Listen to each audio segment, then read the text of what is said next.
Good evening. आज मैं आपके साथ शेयर कर रही हूँ अपना cosy self care evening routine. इस समय कुछ 5 बज रहे हैं। यूजुअली इस टाइम पे मैं अपना ऑफिशियल काम करती हूँ, जैसे मेल्स का रिवर्ट करना। मेरे सब्सक्राइबर्स भी मुझे मेल करते हैं तो उनको भी चेक करके मैं ज़्यादा से ज़्यादा रिप्लाई करने की कोशिश करती हूँ। आज तो इवनिंग में वेदर बहुत रोमांटिक और कोजी भी लग रहा है। इस टाइम पे तेज़ हवाएं चल रही हैं, ऐसा लग रहा है जैसे आंधी आने वाली है। वैसे मेरे मूड को सराउंडिंग एनवायरनमेंट एंड वेदर बहुत इन्फ्लुएंस करते हैं, जैसे कि सनशाइन, नाइट स्काई, रेन, ये मुझे बहुत अच्छे लगते हैं। और जब कभी वेदर अच्छा हो रहा होता है ना, सबसे पहले मैं अपने क्लोज वंस को बताती हूँ कि देखो वेदर कितना अच्छा हो रहा है बाहर आके। ये तो मेरा हमेशा का है और आगे भी शायद ऐसे ही रहने वाला है, क्योंकि मुझे तो शेयर करके बहुत खुशी मिलती है। जब वेदर इतना अच्छा हो रहा है तो मन करा कुछ लिक्विड डाइट लेने का। चाय तो मैं नहीं पीती हूँ, तो अब मैं ले रही हूँ लस्सी। आज तो मैं नॉर्मल लस्सी बना रही हूँ, जिसमें बस मैं शुगर डाल के इसको अब कर लूँगी मैं ब्लेंड।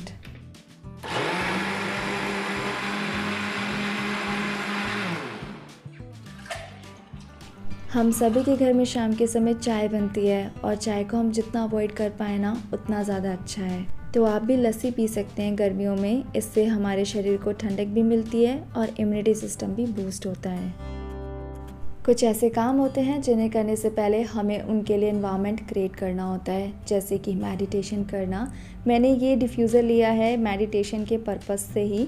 इसमें एसेंशियल ऑयल डालने के बाद फ्रेगनेंस बहुत अच्छी आती है, जिससे एक माहौल बन जाता है। स्पॉटिफाई पे मैंने प्लेलिस्ट भी बनाया हुआ है मेडिटेशन के लिए। जैसे आज मैं ध्यान योग करूँगी तो उसके लिए मैं यहाँ पे ओम का उच्चारण प्ले कर देती हूँ।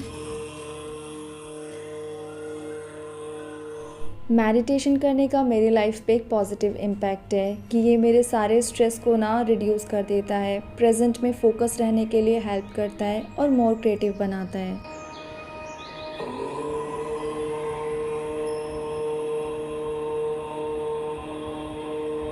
दिन में सिर्फ 15 मिनट ही तो निकालना है हमें मेडिटेशन करने के लिए, तो मुझे जब भी टाइम मिलता है मैं तभी कर लेती हूँ। आज इवनिंग टाइम में मैं बिल्कुल फ्री थी तो मैंने मेडिटेशन किया। बहुत रिलैक्स फील हो रहा है, पर शुरू में से परफॉर्म करने में थोड़ा डिफ़िकल्ट लगता है, लेकिन धीरे धीरे और भी अच्छा लगने लगता है।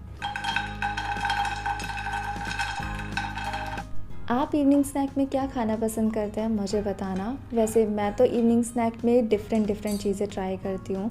किसी दिन तो मैं ज़्यादा प्रोटीन भी ले लेती हूँ, कार्ब्स खा लेती हूँ या फिर फैट भी खा लेती हूँ।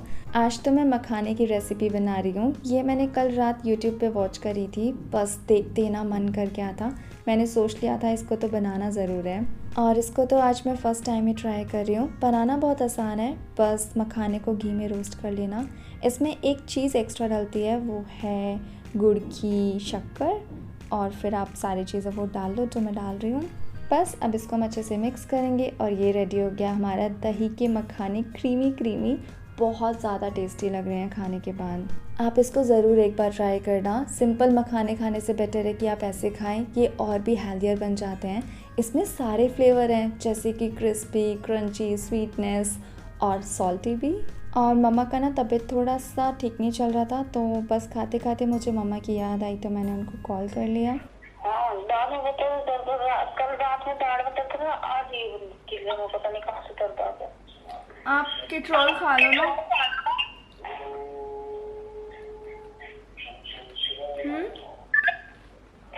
देखिए अभी की उससे ठीक हो जाएगा, ठीक नहीं तो फिर देखते हैं। किट्रोल खा लो आप, उससे ठीक हो जाएगा तुरंत। मम्मी को मेडिसिन सजेस्ट किया मैंने टीथ पेन में, तो उन्हें मैंने किट्रोल लेने के लिए बोला था। फिर उन्होंने थोड़ी देर बाद लिया, तो उसके बाद जब दर्द बंद हुआ, उसी के बाद फिर मैं शावर लेने गई थी आराम से रिलैक्स होके। समर टाइम में मैं कम से कम 2 बार फेस वॉश करती हूँ और 2 बार ही शावर लेती हूँ। तो जैसे ही मैंने शावर ले लिया होता है, उसके बाद मैं फेस वॉश करती हूँ। क्लिनज़र के लिए मैं यूज़ कर रही हूँ the Dermavive hydra cleanser. I love this cleanser. ये ऑस्ट्रेलियन क्लिनज़र है, क्योंकि ये जेंटल होने के साथ स्किन को हाइड्रेटेड रखता है। मुझे अपने ब्रेकफास्ट में ओटमील तो पसंद है ही, अब ये मेरे फेस वॉश में भी है। तो ओटमील इरिटेटेड स्किन को सूट करता है। ये डर्ट एंड पॉल्यूशन को रिमूव करता है without leaving your skin feeling dry. तो दिन में कम से कम 2 बार फेस वॉश ज़रूर करना चाहिए।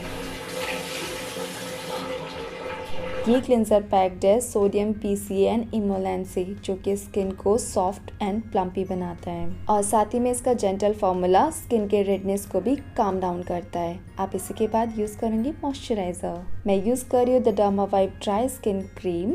ये क्रीम मुझे इसलिए पसंद है क्योंकि स्किन पे बिल्कुल भी ग्रीसी या फिर स्टिकी नहीं लगती।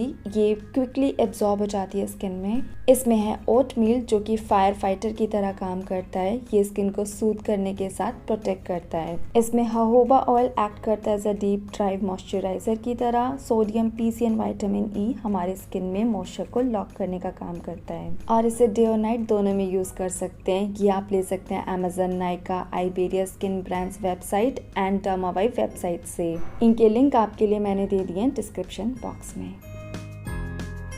इवनिंग में ही मैं कंफर्टेबल आउटफिट पहन लेती हूँ। ये तो मैंने अर्बैनिक से लिया है, पर इसे पहनने से पहले मैं कर रही हूँ अपनी बॉडी केयर। मैं हमेशा एक ही चीज़ अप्लाई नहीं कर पाती हूँ अपनी बॉडी पर भी, जैसे कि बॉडी लोशन नहीं, मैं स्विच करती रहती हूँ। जैसे कि बेबी ऑयल से, तो कभी कभी मैं बॉडी लोशन लगाती हूँ, कभी मैं बेबी ऑयल लगा लेती हूँ।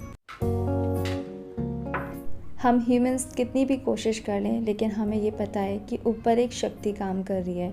हम सभी का मानने का तरीका अलग है, पर मानते तो हम यही है ना कि कोई शक्ति है जो हम सभी को चला रही है और इस दुनिया को।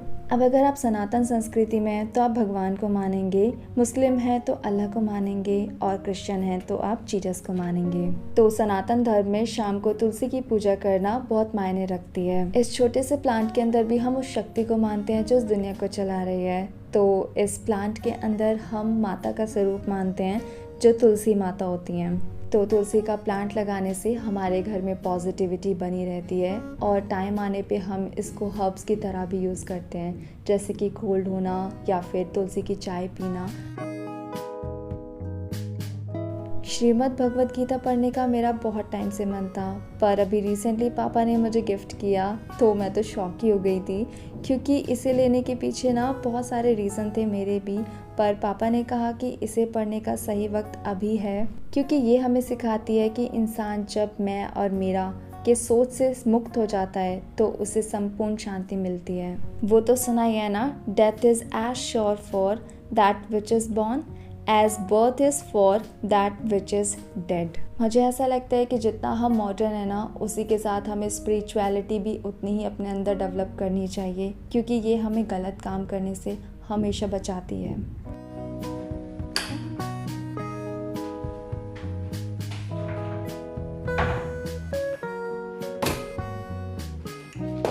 इस टाइम पे मैं अक्सर अपनी नेक्स्ट डे की मील के लिए प्रिपरेशन करती हूँ कि मुझे नेक्स्ट डे क्या खाना है। तो मैं यहाँ पे भिगो रही हूँ मूंग दाल, जिससे कि स्प्राउट्स बन जाए। ब्लैक चने मैंने भिगोए हैं क्योंकि सुबह के समय मैं ब्लैक चने भी खाती हूँ। साथ ही में मैंने यहाँ पे वाइट चने को भी भिगो के रख दिया है, क्योंकि इनको बनाने के लिए एक रात पहले सोक करना ज़रूरी है, वरना फिर इंस्टेंटली ये बन नहीं पाते हैं। इसी तरह से मैं अपने ड्राई फ्रूट्स को भी भिगो के रख देती हूँ, क्योंकि इंस्टेंटली अगर हम खाते हैं तो पेट में गर्मी हो जाती है। तो सोक किए हुए ड्राई फ्रूट्स ही हमें खाने चाहिए। लास्ट टाइम जब मैंने what I eat in a day vlog share किया था ना, उसमें एक कमेंट आया था कि अंजीर में कीड़ा होता है, और जब से वो मैंने कमेंट पढ़ा है ना, जब भी मैं अंजीर खाने चलती हूँ वो कमेंट मुझे याद आ जाता है। थैंक यू सो मच मुझे बताने के लिए। सच में मुझे नहीं पता था कि अंजीर में कीड़े भी हो जाते हैं। अब तो मैं बहुत कॉन्शियस होकर अंजीर खाती हूँ, और शायद मैंने आपको रिप्लाई नहीं किया ना, मैं उस कमेंट को ढूंढ के ज़रूर आपको रिप्लाई करूँगी।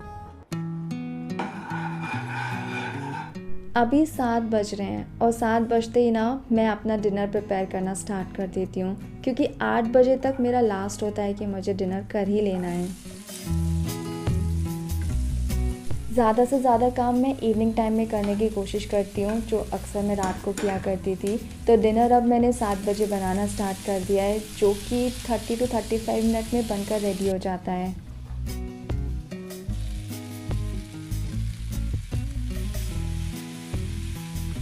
ये बिल्कुल सच है कि अगर हम लेट खाना बनाएंगे तो फिर हम लेट खाएंगे और फिर वो डाइजेस्ट भी लेट ही होगा, फिर नींद भी लेट आएगी। तो आप भी जल्दी खाना बनाना स्टार्ट करें और उसको 8 बजे तक तो ज़रूर खा लें। और मैं आपको बताऊं, जो मेरी बेस्ट फ्रेंड है ना, वो इतनी जल्दी खाना खा लेती है, कुछ 6:30-7 बजे तक तो उसका डिनर हो जाता है और फिर वो जल्दी भी सो जाती है और जल्दी उठ जाती है। पर हमारे बीच एक डिफरेंस है कि उसे अपना वेट को लूज़ करना है और मुझे अपने वेट को हमेशा मेंटेन रखना होता है। तो इसलिए मैं इतनी जल्दी डिनर नहीं कर सकती हूँ, क्योंकि मेरी और भी मील्स होती है जिन्हें मुझे लेना होता है। तो अब मैक्स टू मैक्स मैं 8 बजे अपना डिनर कर लेती हूँ। ये मैंने 1 अप्रैल से फॉलो करना स्टार्ट किया है, तो लगभग मुझे 15 दिन हो चुके हैं ऐसे करते हुए। और अब मुझे अच्छा भी लग रहा है कि मैं अपने रूटीन्स में बैक ऑन ट्रैक हो गई हूँ। टाइम पे सो रही हूँ, टाइम पे जागने की कोशिश कर रही हूँ और खाना भी टाइम पे खा ही रही हूँ। वैसे मैं कोशिश करूँगी कि मैं आपके साथ अपना नाइट रूटीन भी जल्द शेयर करूँ, और what I eat in a day vlog तो आने ही वाला है। तो फिर क्या कहते हो, करें इस व्लॉग को यहीं पे एंड? आज के लिए बस इतना ही, क्योंकि यहाँ से मेरा स्टार्ट हो जाएगा नाइट रूटीन, वो मैं आने वाले व्लॉग में शेयर करूँगी। आई होप आपने एंजॉय किया होगा आज का इवनिंग सेल्फ केयर रूटीन। अब मिलते हैं नेक्स्ट व्लॉग में बहुत जल्द। Thank you so much for watching this vlog. I will see you in the next one. Bye guys, I love you.